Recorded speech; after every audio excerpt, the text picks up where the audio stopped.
তবে সার্বিকভাবে যারা জুলাই গণ অভ্যুত্থানে অংশগ্রহণ করেছিল, যারা আহত শহীদ পরিবার, তারা কিন্তু একটা অনিশ্চয়তা আছে।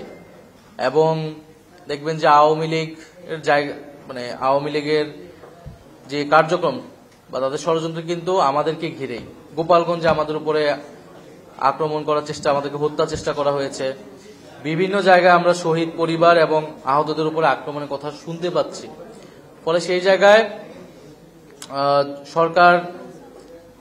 সরকারকে সেই দায়িত্বটা নিতে হবে। এবং আমরা যেটা বলছি যে সুরক্ষার বিষয়টা হচ্ছে, আসলে সংবিধান বা আইন তো কেবল সুরক্ষা দিতে পারে না, রাজনৈতিকভাবে তাদের সুরক্ষার বিষয়টা আসলে সকল রাজনৈতিক দলেরই কর্তব্য। এইটা শুধু এনসিপির কর্তব্য না, এটা বিএনপি, জামাত, ফ্যাসিবাদ বিরোধী সকল দলগুলোরই কর্তব্য। এলাকায় এলাকায় যারা সন্ত্রাসী কার্যক্রম করেছিল তাদেরকে বিচারের আওতায় আনা। কিন্তু আমরা দেখেছি যে এই দুঃখজনকভাবে হলো সত্য, 5ই আগস্টের পরে বিভিন্ন ভুয়া মামলা হয়েছে। মামলাগুলার এবং যারা বিভিন্ন সন্ত্রাসীদের যখন গ্রেফতার করা হয়েছে তাদেরকে জামিন দেওয়া হয়েছে। আমরা দেখতেছি যে উচ্চ আদালতে বিভিন্ন বিচারপতিদের নিয়ে প্রশ্ন এসেছে যে তারা একদিনে জামিন দিয়ে যাচ্ছে এত সংখ্যক। ফলে এই বিষয়গুলোতে যে আমরা জন্য বলেছি সরকারকে যে বিচারের একটা রোডম্যাপ নির্বাচনের আগে যাতে সরকার ঘোষণা করে, তাইলে এটা একটা নিশ্চয়তার জায়গা তৈরি হবে। রেইনবো অ্যাক্রোপ্লাস্টে অ্যাক্রিলিক এমালশন থাকায় মুছে ফেলা যায় যে কোনো দাগ সহজেই। রেইনবো পেইন্টস, কালার অফ জয়।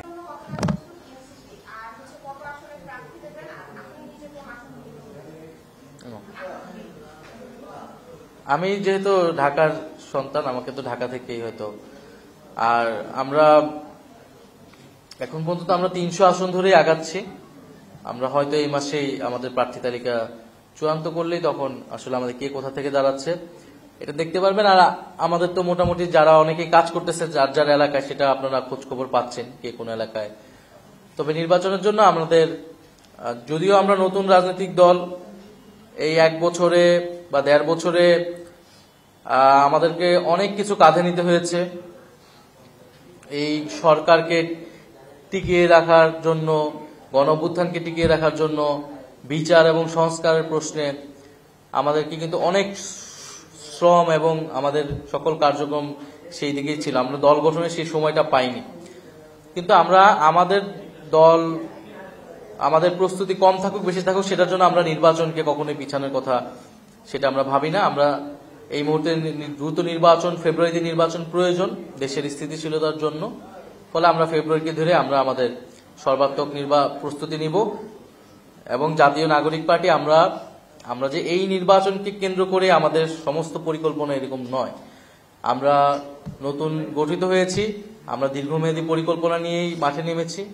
এই নির্বাচন আমাদের সামনে একটা প্রথম চ্যালেঞ্জ হবে, প্রথম টেস্ট হবে। আমরা এটাতে অংশগ্রহণ করব, ভালো করি মন্দ করি এটা জনগণ বিবেচনা করবে।